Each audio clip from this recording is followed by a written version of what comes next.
बोले भारत माता की, भारत माता की।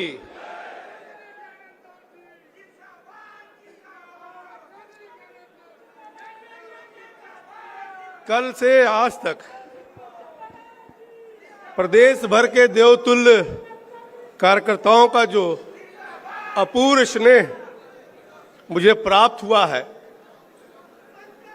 उससे मैं गदगद और अभिभूत हूं। मंच पे विराजमान उत्तर प्रदेश के यशस्वी मुख्यमंत्री आदरणीय योगी आदित्यनाथ जी महाराज, भारत सरकार के मंत्री और प्रदेश अध्यक्ष चुनाव केंद्रीय चुनाव अधिकारी आदरणीय पीयूष गोयल जी, माननीय के लक्ष्मण जी, नवनिर्वाचित माननीय केशव मौर्य जी, निवर्तमान अध्यक्ष भूपेंद्र चौधरी जी, ब्रजेश पाठक जी, पूर्व प्रदेश अध्यक्ष महेंद्र पांडे जी, प्रदेश महामंत्री संगठन आदरणीय धर्मपाल जी, राज्यसभा सांसद और राष्ट्रीय महामंत्री राधा मोहन दास अग्रवाल जी, राष्ट्रीय महामंत्री श्री अरुण सिंह जी, पूर्व प्रदेश अध्यक्ष और राज्यसभा सांसद लक्ष्मीकांत वाजपेयी जी, श्रीमती रेखा वर्मा जी, राष्ट्रीय उपाध्यक्ष तारिक मंसूर जी, राष्ट्रीय उपाध्यक्ष भाजपा सुरेंद्र सिंह नागर जी, राष्ट्रीय मंत्री और राज्यसभा सांसद, पूर्व अध्यक्ष डॉक्टर रमापति राम त्रिपाठी जी, पूर्व अध्यक्ष सूर्य प्रताप शाही जी, पूर्व अध्यक्ष स्वतंत्र देव सिंह जी, हमारे साथ हमारे साथी भारत सरकार के मंत्री BL वर्मा जी, और पूरे प्रदेश से आए हुए मेरे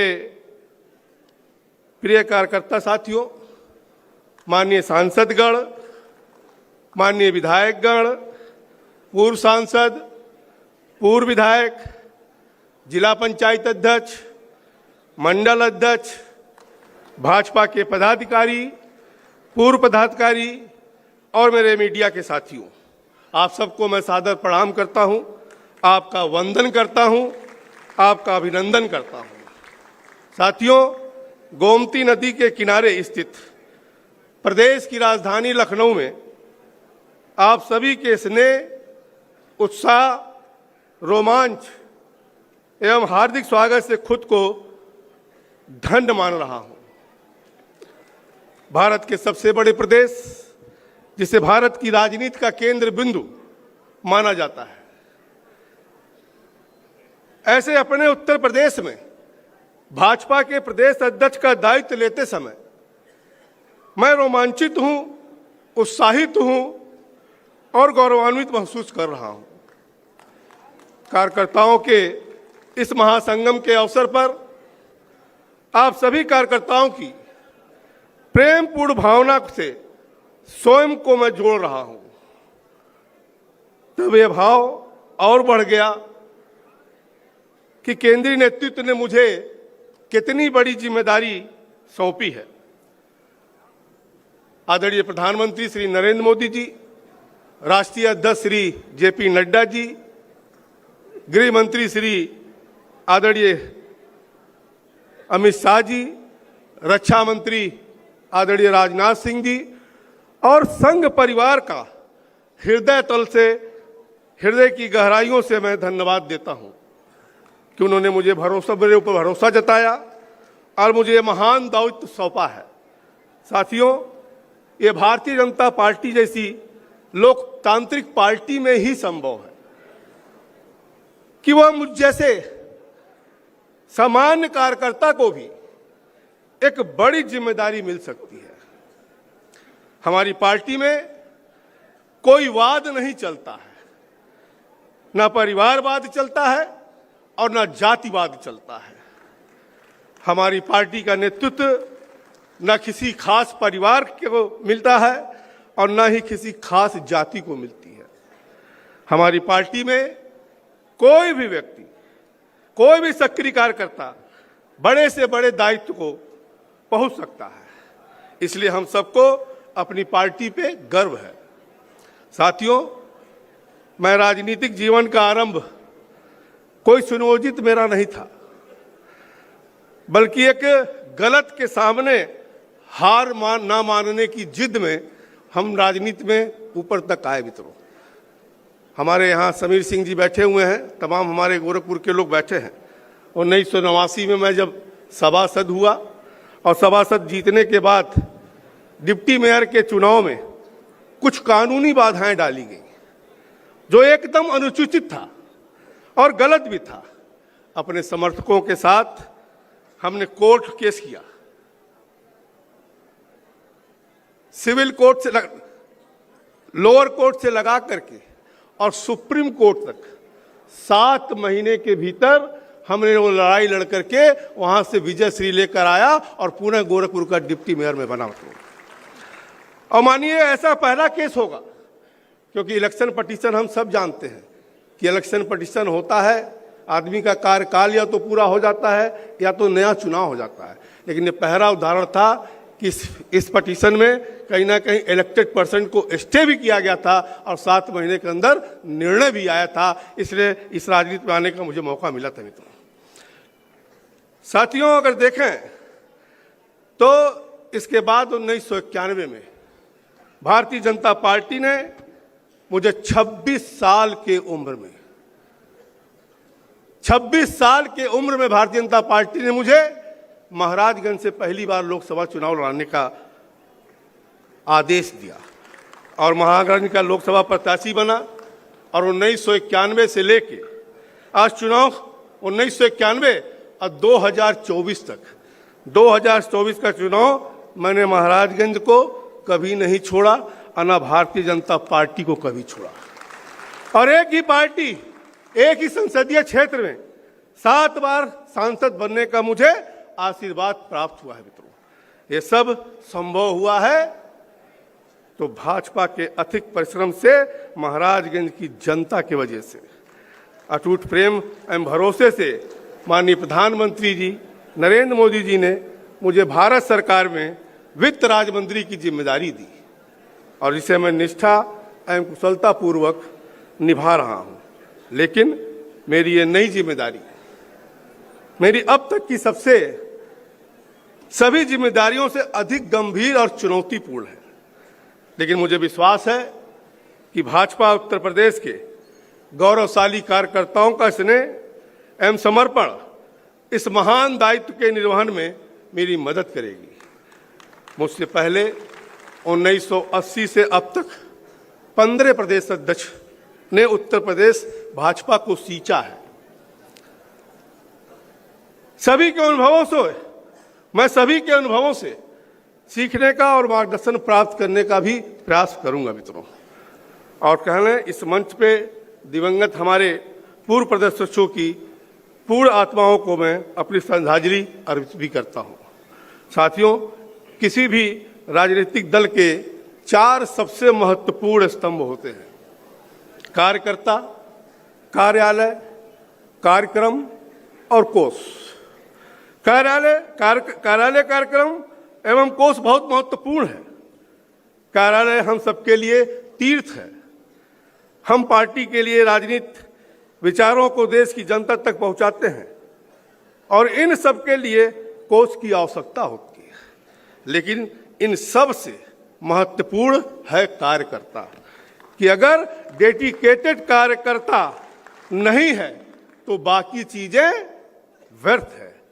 साथियों, मैं महाराजगंज के कार्यकर्ताओं से हमेशा कहता हूं कि कार्यकर्ता ही मेरी सर्वोपरि है, वो मेरा बल है और मेरी पूंजी भी है।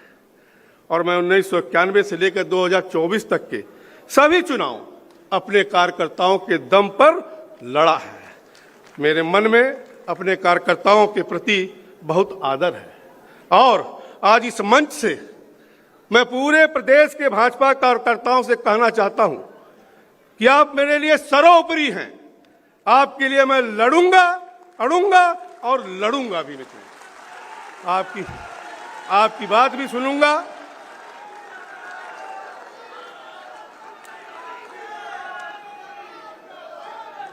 आपकी बात भी सुनूंगा और समाधान खोजने के सारे प्रयास करूंगा। कार्यकर्ताओं से निरंतर संवाद में मेरे 35 वर्ष के राजनीतिक जीवन का अभिन्न अंग रहा है। साथियों, जब आज मुझे यह महत्वपूर्ण दायित्व मिला है तो मैं नेतृत्व शब्द के सही मायने को समझना चाहता हूं और अमल भी लाना चाहता हूं। क्या केवल आदेश देना ही नेतृत्व है? नहीं, मेरे लिए नेतृत्व के मायने हैं बड़प्पन के साथ सबकी बात सुनना और समाधान के हर संभव प्रयास करना होता है। मुझे रूल नहीं करना है, मुझे रूल नहीं करना है, बल्कि रोल अदा करना है। एक समन्वयकारी का रोल अदा करना है, समाधान खोजकर्ता का रोल अदा करना है, एक मुखिया का जो पूरे परिवार को एक साथ लेकर के चलता है उसका रोल अदा करना है। मुझे पूरे उत्तर प्रदेश भाजपा परिवार को एक साथ लेकर के चलना है। मेरे नेतृत्व के मूल मंत्र रहेंगे संगठन, संपर्क, संवाद और समन्वय। संगठन मेरे लिए सर्वोपरि है। संगठन का जो भी आदेश है वो हमारे लिए सर्वमान्य है। संपर्क और संवाद के माध्यम से संगठन को लगातार मजबूत करना है और पार्टी के विचारों को लगातार जनमानस तक पहुंचाते रहना है। यह अनवरत चलने वाली प्रक्रिया है। आपके और सरकार के बीच समन्वय, आपकी बातें, आपके विचार एवं आपकी समस्याएं सरकार तक पहुंचाने की जिम्मेदारी मेरी है और सरकार की जनहितकारी कार्यों को जानकारी आम जन तक पहुंचाने की जिम्मेदारी हमारी और आप दोनों की है। साथियों, किसी पद पर बैठने वाला कभी भी भूतपूर्व हो सकता है, हो ही जाता है। बस एक कार्यकर्ता ही है जो कभी भूतपूर्व नहीं होता है, जो कभी भूतपूर्व नहीं होता है। इसलिए कार्यकर्ता ही असली पूंजी है और असली ताकत है। हमारी पार्टी का इतिहास बहुत पुराना है। हमारे पास तमाम पूर्व सांसद हैं, पूर्व विधायक हैं, पूर्व पदाधिकारी हैं। मेरा प्रयास रहेगा कि इन सबके राजनीतिक अनुभव का लाभ पार्टी को मिलता रहे और उनके अनुभवों से पार्टी को समृद्ध होता रहे देखना चाहता हूं।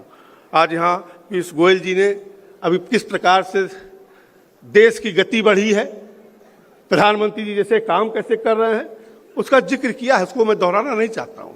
और माननीय मुख्यमंत्री जी ने भी बताया कि किस प्रकार से उत्तर प्रदेश आगे की तरफ बढ़ रहा है। मैं यहाँ मंच पर उपस्थित सभी आदरणीय स्वजनों से सीखने को आतुर हूं। मैं आप सबसे सीखने के आदरणीय सभी मंच के से सीखने के लिए आतुर हूं और आपसे भी मैं सीखने के लिए निश्चित तौर से आतुर हूं मित्रों। क्योंकि साथियों, जहां तक एक ओर इस जिम्मेदारी से रोमांचित और गौरवान्वित हूं, वहीं दूसरी ओर भावुक भी हूं। एक कल्पनीय पल है।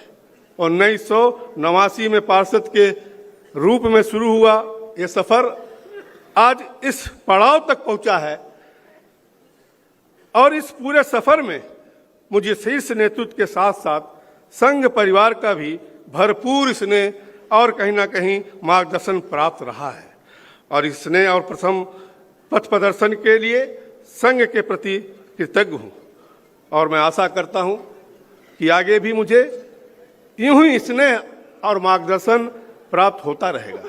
आदरणीय श्री भूपेंद्र जी का प्रदेश अध्यक्ष का 3.5 वर्ष का कार्यकाल विशिष्ट रहा है।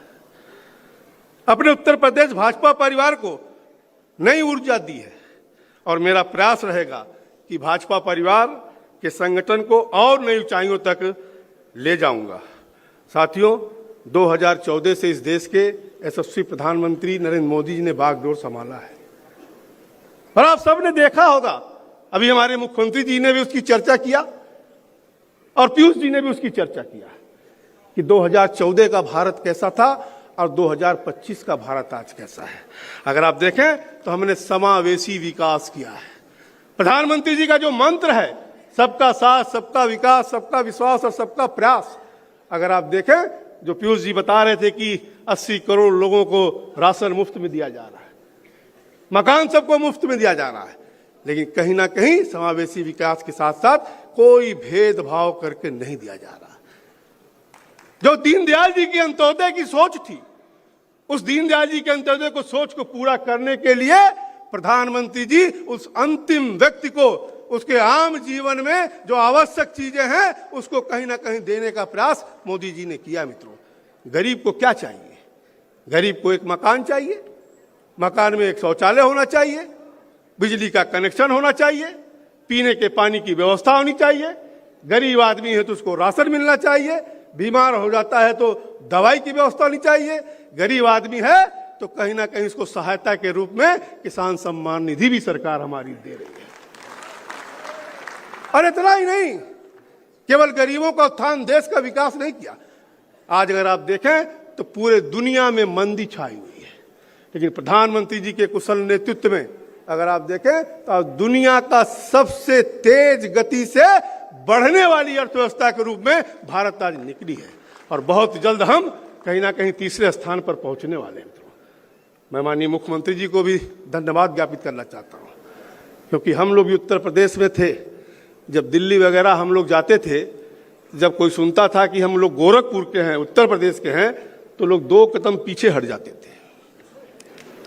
और भारत सरकार का वित्त मंत्री होने के नाते, राज्य वित्त मंत्री होने के नाते जो मुख्यमंत्री जी ने बदलाव किया है, आज पूरे देश में जाने का मुझे अवसर मिलता है और जब वहां उत्तर प्रदेश के बारे में अच्छी अच्छी बातें सुनता हूं तो मुझे भी गौरव महसूस होता है। मैं माननीय मुख्यमंत्री जी को इस बारे में भी धन्यवाद देना चाहता हूं कि भारत सरकार जो मोदी जी की सोच है अंतिम व्यक्ति तक पहुंचाने की, उन योजनाओं तक, धरातल तक पहुंचाने का काम अगर किया है तो देश में नंबर 1 है उत्तर प्रदेश का। हमने छवि बदला है। चंद्रयान से चंद्रमा के साउथ पोल पर कहीं ना कहीं हमने सफल लैंडिंग किया है, जो कि विकसित राष्ट्र भी नहीं कर सके हैं। मित्रों, यही नहीं, अगर आप देखें साथियों, तो माननीय मुख्यमंत्री जी ने इस प्रदेश का कायाकल्प करने का काम किया है। इसलिए माननीय मुख्यमंत्री जी ने एक विशेष आग्रह आप लोगों से किया है कि SIR और उसका पूरा गुण दोष और कैसे हुआ, कैसे घटा आ रहा है, उसको भी करना है। कहीं ना कहीं अगर आप देखें कि 2027 में जो प्रदेश पुनः भारू मतों से हम लोग जीतने का प्रयास कर रहे हैं और भी मुख्यमंत्री जी ने 2/3 मेजॉरिटी की बात किया है, तो ये सही है कि लड़ाई बूथ पे होती है। और SIR जो 12 दिन का समय बाकी है, इसमें हम आप सबसे निवेदन करेंगे कि सारा काम छोड़ करके माननीय मुख्यमंत्री जी ने जो विषय को रखा है उसके लिए हमें हर बूथ पर जाने की आवश्यकता है और अपने मतदाताओं का नाम कटने ना पाए उसके लिए हमें जाने की आवश्यकता मित्रों। और अभी देखें आप, तो अंत में मैं अभूतपूर्व क्षण के इस मंच के माध्यम से शीर्ष नेतृत्व के प्रति और आप सबके प्रति अपनी कृतज्ञता व्यक्त करता हूं। अत्यंत सादर के साथ कोटि कोटि प्रणाम करता हूं और निश्चित तौर से मैं जितना आपके बीच में बोला हूं, जितने हमारे बारे में जानते हैं, मैं आपके साथ कंधा से कंधा मिलाकर आपके दुख दर्द में शामिल रहूंगा। जय हिंद, जय भारत।